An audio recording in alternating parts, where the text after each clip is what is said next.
உலகிலே இதுவரை தோன்றிய கம்போசர்கள், இசையமைப்பாளர்கள், இந்தியாவிலே தோன்றிய இசையமைப்பாளர்கள், உலக அனைத்தும் தோன்றக்கூடிய மாமேதைகள், தோன்றியிருந்த மாமேதைகள் யாருக்கும் ஒரு அரசு பாராட்டு விழா நடத்தியதில்லை. இசை உலக சரித்திரத்திலேயே முதலாவது முறையாக ஒரு இசையமைப்பாளருக்கு ஒரு பாராட்டு விழா நடத்துகிறது தமிழக அரசு தான். தமிழக மாண்புமிகு முதல்வர் மு.க. ஸ்டாலின் அவர்கள், நான் சிம்பனிக்கு போகிறேன், அடுத்த நாள் போகிறேன் என்றால் முதல் நாளே வந்திருந்து பொன்னாடை அணிவித்து வாழ்த்து தெரிவித்து வழி அனுப்பி வைத்தார். அதேபோல் அங்கே லண்டனிலே இசை அரங்கேற்றம் செய்துவிட்டு அடுத்த நாள் ஃப்ளைட்டில் உடனே நான் திரும்பி வரேன். திரும்பி வரும்பொழுது ஃபோன்லேயே வந்து அங்கே ஸ்ரீராம தொடர்பு கொண்டு அரசு மரியாதையுடன் அவரை வரவேற்க வேண்டும் என்று முடிவு செய்திருக்கிறார்கள் என்று ஸ்ரீராம் வந்து எனக்கு அறிவித்திருக்கிறார்கள் என்று எனக்கு செய்தி வந்தது என்று சொல்லுகிறார். என்னால் நம்ப முடியவில்லை. இங்கே வந்து பார்த்தால் அமைச்சர் பெருமக்கள், அமைச்சர் தங்கம் தென்னரசு அவர்கள் வந்து காத்திருக்கிறார்கள். கையில் மலர் செண்டுடன் காத்திருக்கிறார்கள், என்னை வரவேற்கிறார்கள். அரசு மரியாதையுடன் உங்களை வரவேற்க வேண்டும் என்று முதல்வர் ஆணையிட்டிருக்கிறார் என்று சொல்லி, என்னால் என்னவென்று சொல்வது, வழி அனுப்பி வைத்துவிட்டு வரவேற்கவும் செய்து இன்று பாராட்டு விழாவும் நடத்துகிறார்கள். என்னால் நம்பவே முடியும். என்னால் இன்னும் நம்பலை. நான் எனக்கு இது இந்த மேடையில் நான் நிற்கிறேன்னா, நான் பேசுகிறேன்னா அப்படிங்கிறத இது தெரியல. என்மேல் அவ்வளவு அன்பு வைப்பதற்கு என்ன காரணம்? இந்த இசைதானா? என்மேல் அவ்வளவு அன்பு, அப்பா வைத்த அன்பு, இசைஞானி என்பதே எனக்கு பேராகிவிட்டது. அவர் வெறுமனே வந்து காரைக்குடியில் நடந்த பாராட்டு விழாவில் எனக்கு அங்கே ஒரு பாராட்டு விழா நடந்தது. கலைஞர், முத்தமிழ் அறிஞர் கலைஞர் அவர்கள் தலைமை ஏற்று நடத்துகிறார் அந்த கூட்டத்தை. அதில் வந்தவர் நான் அறிந்த அளவில் மேடையில் அவர் சொன்ன வார்த்தையை நான் சொல்கிறேன். நான் வரும் வழியில் அவர் எழுதிய புத்தகத்தை படித்தேன். அவர் எழுதிய 2 நூல்களை வெட்ட வழியில் கொட்டி கிடக்குது, சங்கீத கனவுகள் என்ற 2 புத்தகத்தையும் காரிலே வரும்பொழுதே படித்து விட்டு வந்து, நான் அவரை அறிந்த வரையில் அவர் எழுதிய புத்தகத்தையும் படித்து கொண்டு வந்தேன். அவருக்கு இந்த மேடையிலே ஒரு பட்டத்தை வழங்க இருக்கிறேன், இசை ஞானி என்ற பட்டத்தை வழங்குகிறேன் என்று சொன்னார். அவர் பாராட்டு விழா, அதே பாராட்டு விழா கலைஞருடைய தவ புதல்வர் மு.க. ஸ்டாலின் அவர்கள் நடத்துகிறார்கள், எனக்கு நடத்துகிறார்கள். அது அரசு சார்பில் எந்த இசைக்கலைஞனுக்கும் பாராட்டு விழா நடந்ததில்லை. இது ஒரு சரித்திரத்தில், இசை உலக சரித்திரத்தில் இது ஒரு பெரிய விஷயமாக நான் கருதுகிறேன். என்னால் இன்னும் நம்ப முடியவில்லை. என்ன பேசுவது என்பதும் மறந்து போய்விட்டது. நீங்கள் கேட்டீர்கள், சிம்பனி இசையை கேட்டீர்கள். உங்களுக்கெல்லாம் உங்கள் மனதிலே என்ன தோன்றி இருக்குமோ என்பதை என்னால் கற்பனை செய்து பார்க்க முடிகிறது. இந்த மாதிரி ஒரு இசையை, அவ்வளவு வாத்தியங்களும் வாசிக்கக்கூடிய இசை என்னுடைய கற்பனையிலேயே தோன்றி, அந்த கற்பனையை எழுத்து மூலமாக எழுதி அத்தனை பேரும் ஒரே நேரத்தில் வாசித்து கொண்டிருக்கிறார்கள். ஒவ்வொருவருக்கும் எழுதிய நோட்ஸை தான் அவர்கள் வாசித்தார்களே தவிர வேற ஒன்றும் இல்லை. நான் எனது எண்ணத்திலே தோன்றிய கற்பனை வரி வடிவமாக எழுதி, அந்த 87 பேருக்கும் எழுதி, தனித்தனியாக எழுதி மொத்தமாக வாசித்த இசைதான் அந்த சிம்பனி. இந்த சிம்பனி எழுதுவதற்கு நான் இசையிலே என்னுடைய வாழ்க்கையை முழுவதும் சென்றது. என்னுடைய குழந்தைகளுக்காக நான் நேரம் செலவழிக்கவில்லை. என்னுடைய குழந்தைகளுக்குடைய நேரத்தை செலவழித்திருந்தால் இந்த சிம்பனியை எழுதியிருக்க முடியாது. இதே போல நீங்கள் விரும்பி கேட்கின்ற அத்தனை பாடல்களையும் நான் கம்போஸ் செய்திருக்க முடியாது. அதனால் இங்கே நான் நன்றி தெரிவிக்க வேண்டியது முதலாவதாக என்னுடைய குழந்தைகளுக்கு. என்னை பொறுத்து கொண்டு கார்த்திக் ராஜா, யுவன் போயிட்டானா?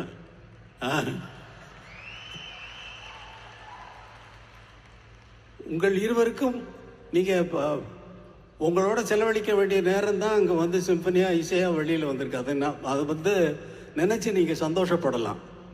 உங்களோட எங்கள் டாடி நீங்கள் எங்களுக்காக நேரம் செலவிடலைன்னு சொல்லி நீங்கள் இனிமேல் கம்ப்ளைண்ட் பண்ண போகிறதில்ல.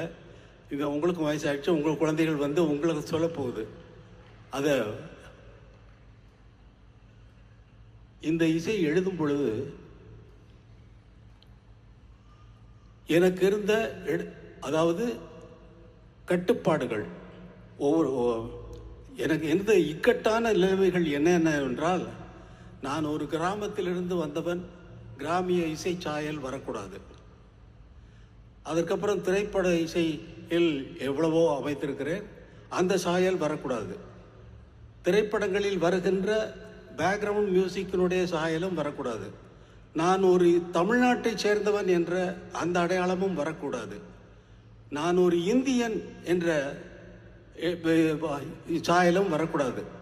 உலகத்தில் அத்தனை கம்போசர்களும் செய்த இசையை கேட்டிருந்தேன் அல்லவா, அதனுடைய தாக்கமும் வரக்கூடாது. அவர்களைப் போல் நான் எழுதிவிட்டேன் என்று யாரும் சொல்லக்கூடாது. இவ்வளவு கட்டுப்பாடுகள் இருந்ததை மீறி 35 நாட்களில் இந்த சிம்பனியை நீங்கள் கேட்ட அந்த சிம்பனி உங்கள் மனதில் என்னென்ன உணர்வுகளை ஏற்படுத்தியது என்பது உங்களுக்கு நன்றாக தெரியும். எத்தனை பேர் அழுதிருப்பீர்கள் என்பது நன்றாக தெரியும். எனது சகோதரர் கமலஹாசன் அவர்கள் சொன்னார், கர்ச்சீஃப் கொண்டு வந்தான் என்று சொன்னார். அந்த கர்ச்சீஃப்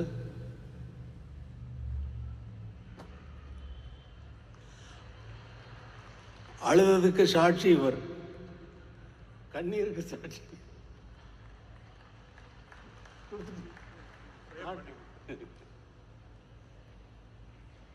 இது மாதிரி ஒரு விழா என் மனதில், அதாவது ஊன் மெழுகாய் உருகும் கரையும் அதில் உலகம் மறந்து போகும் என்று சொல்லுது நமது முதல்வர் அவர்கள் ஏற்பாடு செய்த இந்த பாராட்டு விழாவை. என்னுடைய போஸ்டர் எல்லாம் பார்க்குறப்ப எனக்கு மனசெல்லாம் ஒரே நிகழ்ச்சி. எந்த பாராட்டு விழாவுக்கும் நான் வந்து சம்மதிக்கிறவன் அல்ல. அவர் திரும்பி வந்தவுடனே வீட்டிற்கு சென்று அவரை கண்டால், அவர் சாதாரணமாக ஸ்டாலின் அவர்கள் கேட்டார், ஒரு பாராட்டு விழா நடத்தி விடலாமா அரசு சார்பில் அப்படின்னாரு. நீங்கள் நடத்துகிறதா தான் அதே சிம்பனி ஆர்கெஸ்ட்ரா இங்கே வந்து நம்ம மக்களுக்கு அதை காட்டுனா நல்லா இருக்கும் அப்படின்னு. அப்படியே பண்ணிடலாம். ரொம்ப சர்வசாதாரணமாக சொல்லிட்டாரு. இது ப்ராக்டிக்கலாக எவ்வளவு கஷ்டமான விஷயங்கிறது, 87 பேரை சேர்க்கறதுங்கிறது ரொம்ப கஷ்டமான விஷயம். அதில் ஸ்ரீராம் பட்ட அவஸ்தை, அந்த ஆர்கெஸ்ட்ரானுடைய இன்சார்ஜாக இருக்கக்கூடிய பீட்டர் இங்கே தான் இருப்பார், நான் பேசுகிறது கேட்டுட்டு இருப்பார். அவரை போட்டு படுத்தின பாட்டில் வந்து அவர் வந்து, அதுவும் அரசு சார்பில் வந்த அவர்கள் சண்முகம் அவர்கள், மற்ற அமைச்சர் பெருமக்கள் அனைவருமே அவங்களோட தொடர்பு கொண்டு அவங்களை வந்து எதுக்குமே எந்த ஒரு இது அவங்க போட்ட கண்டிஷன்ஸ் எல்லாம் இவங்க வந்து அது பண்ணு இது பண்ணு சொல்லி லாஸ்ட் மினிட் வரைக்கும் டார்ச்சர். அவங்க வந்து இங்கே இறங்கினது பெரிய சாதனையை செய்த ஸ்ரீராம் அவர்களுக்கு நான் நன்றி சொல்கிறேன். ஸ்ரீராம் ப்ளீஸ் எந்திரிக்க. அவரால் தான் இதை சாதிக்க முடிந்தது. அதோடு இது எப்படி எனக்கு வார்த்தையே வரல, உங்களை நினைச்சு ஊன் மெழுகாய் உருகும் கரையும் அதில் உலகம் மறந்து போகும் என்கிறது, நீங்கள் எதற்காக எனக்கு இந்த பாராட்டு விழாவை நடத்தினீர்கள் என்பது எனக்கு பிடிபடவே மாட்டேங்கிறது. எதற்காக என்பதில் சொல்லிவிட்டீர்கள், நீங்கள் சொல்லிவிட்டீர்கள், சாதாரணமாக சொல்லிவிட்டீர்கள். எனக்கு அந்த என்னால் முடியலை. இந்த மகிழ்ச்சி தான்.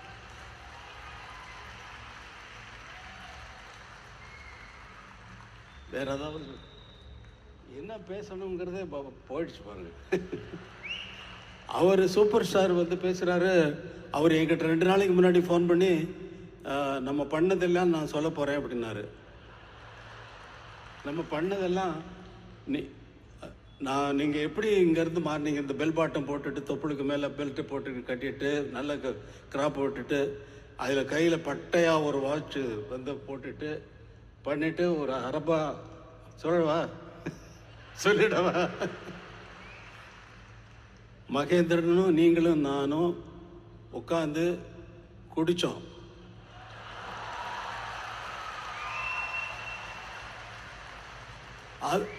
ஸ்டுடியோவில் வந்து சொல்கிறாரு, அவர் சொல்கிறாரு, என்கிட்ட சொல்கிறாரு, குடித்தோம் ஞாபகம் இருக்கா உங்களுக்கு?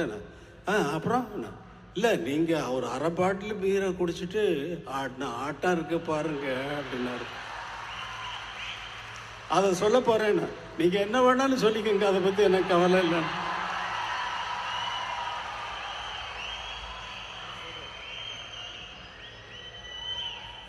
நன்றி நன்றி நன்றி. பிஜிபியில் வந்து நம்ம ஜானி கம்போசிங் நான் அங்கே ஷூட் பண்ணிட்டு இருந்தேன், அங்கேயே தங்கியிருந்தேன். இவரு மகேந்திர சார் வந்தாங்க. இது பண்ணிவிட்டு ஈவினிங் நைட்டு நானும் மகேந்திர சார் வந்து ட்ரிங்க்ஸ் எடுத்தோம். இவர்கிட்ட கேட்டோம், சுவாமி சார் என்ன பீர் ஆஃப் பாட்டில் பீர் அடிச்சுட்டு இவர் போட்ட ஆட்டம் இருக்கு. ஐயோ ஐயோ ஐயோ ஐயோ 3 மணி நைட் வரைக்கும். மகேந்திரன் அப்போ சொல்கிறாரு, ராஜா இந்த சாங் இது சும்மா இருங்க சார் அப்படின்னு சொல்லி ஊரில் கிசு கிசு எல்லாம் கேட்குறாரு. மெயினாக ஹீரோயின்ஸுங்க பற்றி. அண்ணா பெரிய லவ் அதான் இந்த பாட்டெல்லாம் சொல்லுங்க சார். அப்படி இருந்தவர் இன்னும் நிறைய இருக்கு, இன்னொரு வாட்டி நான் வச்சுக்கிறேன்.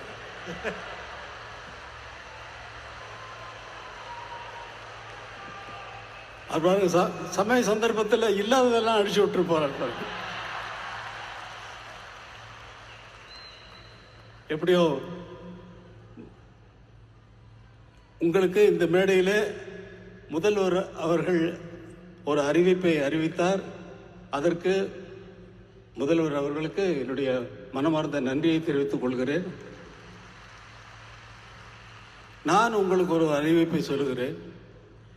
இந்த அரங்கத்திலே இவ்வளவு பேர் தான் இந்த இசையை கேட்க முடிந்தது.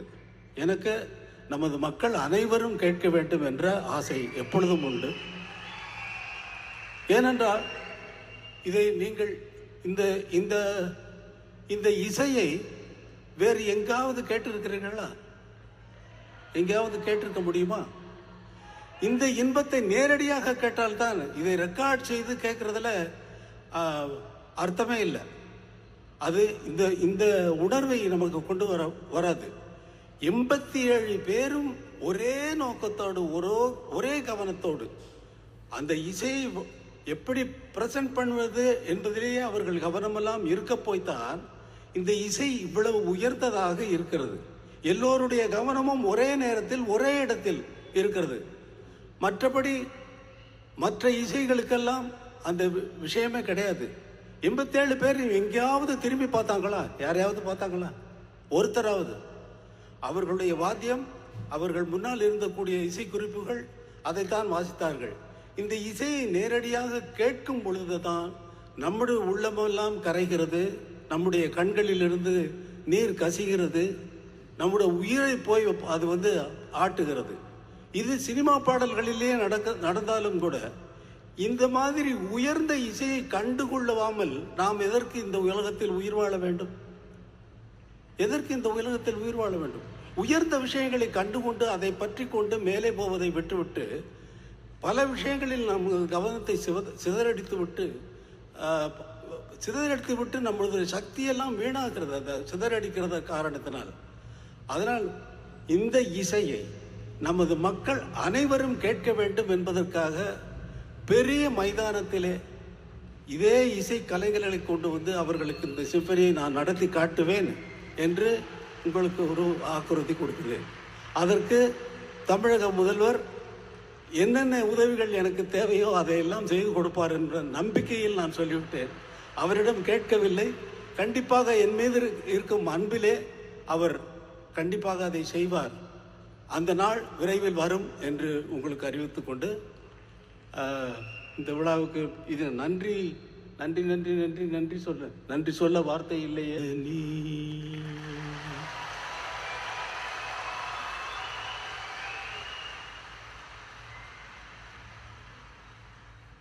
கோடான கோடி ரசிகர்களின் சார்பாக இசைஞானி இளைய